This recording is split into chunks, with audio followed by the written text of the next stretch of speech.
অবশেষে পিছু হাঁটতে বাধ্য হলো ফিফা। তীব্র সমালোচনার মুখে বিশ্বকাপ ফুটবলের মালিকানার অংশ বেসরকারি বিনিয়োগকারীদের কাছে বিক্রির পরিকল্পনা থেকে সরে এসেছে ফিফা।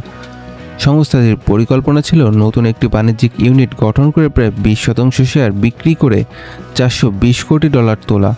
কিন্তু প্রস্তাবটি প্রকাশের পরই বিভিন্ন আঞ্চলিক ফুটবল কনফেডারেশন, বিশেষ করে এশিয়ান ফুটবল কনফেডারেশন বা এফএফসি তীব্র বিরোধিতার মুখে পড়ে ফিফা।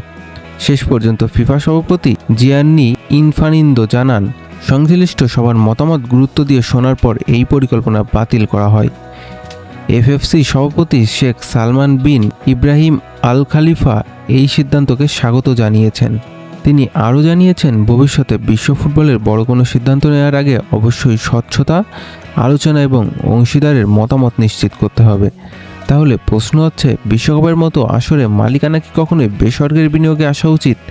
আপনার মতামত কমেন্টে জানাতে ভুলবেন না।